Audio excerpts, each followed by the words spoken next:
This is Nate with Landmark Implement, and today I'll be going over John Deere SeeDstar XP planners. We'll talk about the default run page, what each of the icons mean on there. We'll talk about some of the planner configuration, seed setup, and crop changeover, some of our planner totals and counters that we have on here, as well as planner diagnostics. Starting in the upper left-hand corner, the first box that we see up here is going to display our current default target rate that we have selected. If we go through and use the box just to the right of it, this will allow us to select additional rates if we've got those pre-configured to change between our two different rates for the field. The box to the right of it is going to display our current average population out of the planner.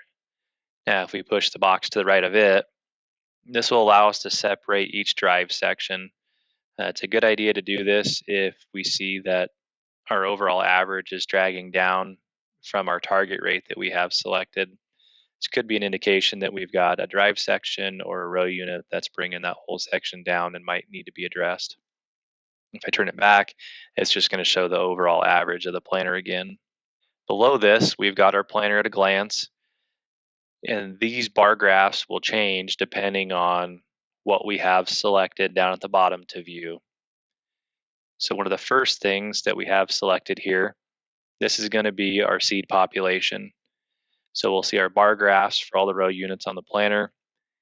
If these bar graphs go high, we'll be planning above the target population for that particular row unit. And then same thing is true in reverse. If they're dragging down in that row unit and are planning low, we'll see that bar graph go down. The other thing, unlike this simulator, when we're going through the field, we'll see the color of these bar graphs change. If this graph is starting to drag on really far, like some of these are, we'll see that graph go to a yellowish orange color, showing that that row unit is off. Anytime that we see any of these icons show red in color, that's displaying that those rows are off and not planning at all. These buttons they just push down here on the bottom, this is going to be manually turning off our row command sections that we have. We can use the arrows from the left or the right hand side to turn some of those row units on and off. And then we can use the opposite arrow to bring them back out, or we can come in and then select the enable all sections to turn all of those on at the same time. This little gear icon on the right hand side is going to show us the current status of the planner.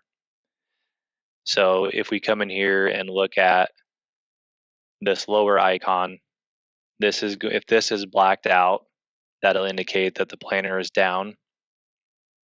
If we see that this upper right hand corner is filled out, this will let us know that the planner is detecting speed, so it knows the tractor is moving forward. And then lastly, if they're all filled out and this box is green, the planner drive motors, the variable rate drives will be turning, and we should be planning at that point. And then lastly, right below that, we've got our planner clutch sections. This would be our big disconnect icon that'll show us if those sections are not running completely. So if we come down here to the bottom, again, we've got that first seed population selected. If we go over to the next icon over, this is going to show our seed singulation. So we'll also see a couple of things change here. This icon is going to change. Anything that's shown above on this graph now will indicate that we're showing doubles being planted. And if they're dragging down, this will show that we have a skip. We'll also see down in the lower right-hand corner that we'll have some more information showing an overall average of singulation on the planner. We're going to see the percentage of skips and multiples, and then we're also going to have an indication of which row unit is causing that to be high or the highest on each one of those for skips and multiples. The next icon over is going to be our seed spacing with the little arrows between each seed. If we select this, our bar graph changes a little bit, and from here we're displaying our coefficient of variation. This really is in reference to a quality of spacing number. So this 0 at the bottom would be perfect spacing, and then we'll see that go up from there in the bar graph. There's really no reference to a top point, but ideally we want to see these graphs hang down as low as possible to this line. If we go down to the bottom of the page, that explains that in some more detail. Our overall average number will be shown in this top box from all the row units together. A normal number to see in here would be a 0.10 to a 0.3. This, of course, will be dependent, the quality of spacing, on a number of factors from seed type, seed size, speed, and things like that will definitely affect some of the spacing performance and the coefficient of variation numbers. Down at the bottom, again, we do see the skips shown in percentages, skips in multiples, as well as we're going to see those row units, again, which one's showing high and which one is showing low. We'll jump down here to the bottom row for our next set of icons. This one is being shown with this planner with active pneumatic downforce. So if we click on this icon, we're going to have another graph, and this is going to show our 3 weight sensors that we have on these respective rows. So we'll see this number increase as it goes up to try to ride to our target that we have selected. And then if we look at the box down here at the bottom with the target symbol, this is going to display what we have selected for a target downforce. If we move that up or down, that's going to change that weight, and then we'll see those numbers selected once we hit the inner icon.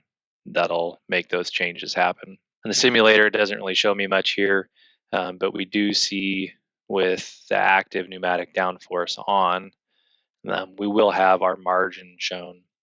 And margin really is anything excess weight on the row unit that's pushing down on that gauge wheel pin is taking that reading. So we'll see those numbers shown down here at the bottom. Our next box over is going to display our planar ride dynamics. So this is going to give us a quality indication of how well our row units are riding through the field. So this is something good to use as an overall speedometer. This is letting you know how fast you really should be traveling through the field. We, of course, can come back and add a ton of downforce and push that planer down and keep it stationary and keep those row units stationary, but then we're left with a bunch of sidewall compaction. So with our downforce set properly, we'll look at this ride quality. If we see our ride quality start to dip down pretty low, we know that those row units are bouncing around a lot. And we're also going to see this graph come up quite a bit. So we want to make sure that these bar graphs are hanging low on those rows with sensors on them, and that we're seeing that indication down here at the bottom in the lower right-hand corner. If we use this next icon that shows our planer details, that dives in further to each row unit. So instead of looking at a graph and looking at the planer as a whole, this allows you to come in and select one row unit and see all the information off of all the sensors that are with that row unit to help dive down and possibly troubleshoot a row unit that might be causing you some grief. The last icon down here that we'll see with the planer with the little magnifying glass, again, is another way to break down the whole planer and see some of the raw numbers without a graph if you choose to look at it that way. If we want to go back to the previous screen, we can use this enter button down here at the bottom, and that'll bring us right back to that main default planer run page. The last icon that we have down here in the lower left with the spinning arrows, that just cycles through any of these that we just talked about at the bottom rather than selecting them. The 2 middle boxes here will give you some options of things that you want to display or show. If we've got a few different acre counters, if you want to see those, maybe breaking out 1 acre counter for a season or a particular field, or if you'd like the planer to count back down to 0, if you know a total number of acres you want to put in a field, we can enter that in there. The next icon that we have down on the right hand side is going to be our planer configuration and setup icon. From there, we've got a few different tabs. Most of the time, the majority of the configuration settings that are in here are going to stay the same. There are times that we might want to come in here and, for instance, look at the sensors tab and ensure that, if we have a row unit that's not reading any seeds, we can come in and make sure that all those rows are turned on. Most commonly, growers will come in here to ensure that this headland warning suppression is on, so that way we're not getting the planter monitor to beep at us a bunch as we're traveling through the field with the planter up. Under this same sensor tab, we do have some drop downs. It's a good idea to come in here and reset some of these sensors at the beginning of the season, or if we believe that we're having some issues with those sensors. So the number of sensors, again, should be pre-filled out. Here at the bottom, we'll see those readings shown for each of the vac sensors. With the planter completely off, these should all be stationary at 0. If they're not, we can use the tool on the right here, the right arrow with a 0. And what this is going to do is reset all of these vac sensors back to a 0 value. If after the reset, we see some of these numbers start to creep back up again, that would likely be an indication that we have a vac sensor that's starting to fail, or one that has some debris in it or plugged around it. Fertilizer sensor is set up mostly the same way. We see that pressure reading if we're hooked up through the factory harness to see that. The biggest thing with the liquid fertilizer pressure sensors that are on there, it's a good idea to unscrew those completely out of in the inline plumbing to ensure that when we go to reset that reading that there's no liquid pushing against that sensor at all. So once we've got that free and clear and it's plugged in, we can reset that back to 0 and then go ahead and screw that sensor back in the plumbing. Planter height sensor is another good one to start the season off with, ensuring that we go ahead and calibrate that height switch. This will let us know if there's any issues with that sensor or with any of the wiring going down to it. Most of the time, these planter height switches will be left on a common starting and stopping point for our variable rate drives. However, we do have the option to come in and separate our planter turn on and turn off times if the planter is equipped with a rotary style height sensor. In the common sensor, to calibrate it, we'll set the up point, we select the up arrow, and then once the planter is fully raised up, with the inner icon, it'll save that up setting. When we come in to the down arrow, this will ask us to fully lower the planter down, and again press the inner arrow, which will store that fully down position. From there, the planter height switch is calibrated. Next icon down is our tractor speed source. Most commonly, we want to leave this in an auto form. And then what the tractor will do is we're going to use either the radar or GPS speed source the majority of the time. That'll be displayed down here in the bottom.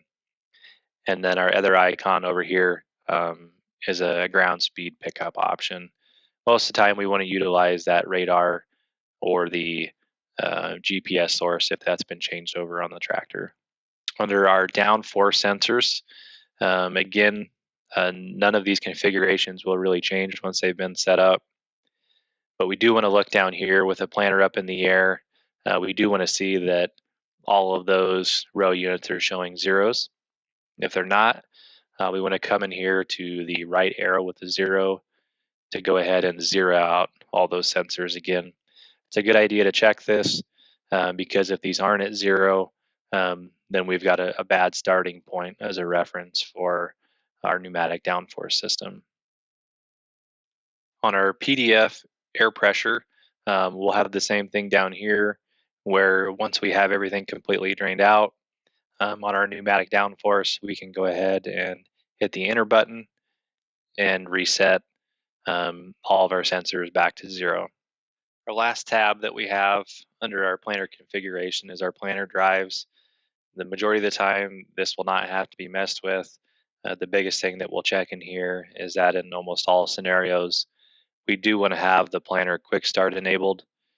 What quick start does is it allows us to, if we've got the planter down in the field and we come to a stop, quick start will allow us to reset that and take off and turn those drives faster than what we're just starting at in the field. So if we back into a corner and we set the planter down, we take off, it's going to ensure that those drives are up to speed so we're not leaving skips in the field. We do also have the option in our main planter page to select this quick start reset. So if we were to stop in the middle of the field and we didn't want to raise the planter up and back up, let the planter down and take off again, with the planter down on the ground, we can hit this quick start reset, which starts a counting down timer. Gives us time to take off in the field and get those drives back up to speed so we don't have any skips. That's pretty much the last thing under our planter configuration. From there, we'll jump down to our planter rates and seed setup. And here, this is where we'll select our current crop type, or we can add other crop types in here and edit some of those names. If we jump down here, we'll look at our disc type. This is going to be corn in this scenario. And then we just want to make sure that whatever seed plate that we're using, we do have the appropriate plate selected in there that matches. If we jump back up to our show rates, this is where we will have our predefined rates selected. So if we change going through the field, it will jump through those rates. And then if we're running a prescription, we'll have to come down and turn on rate number 6, which will enable our script as we run through the field. If we're switching over to corn, from corn to soybeans, we'll select soybeans off the list. Again, selecting the soybean disc type, and then that'll have our default disc or plate number in there for us.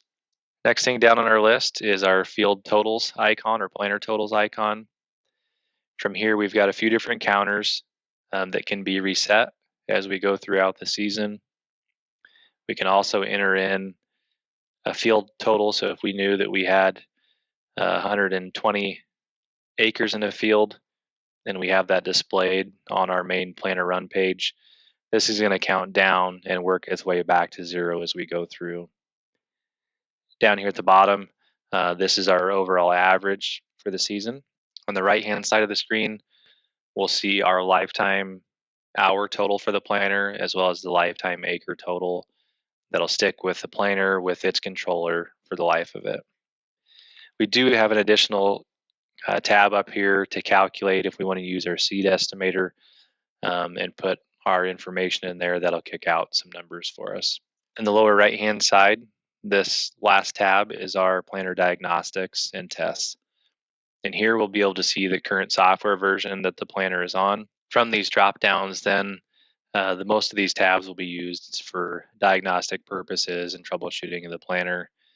We can see some of our raw sensor information for sensors that are on the planter voltage information,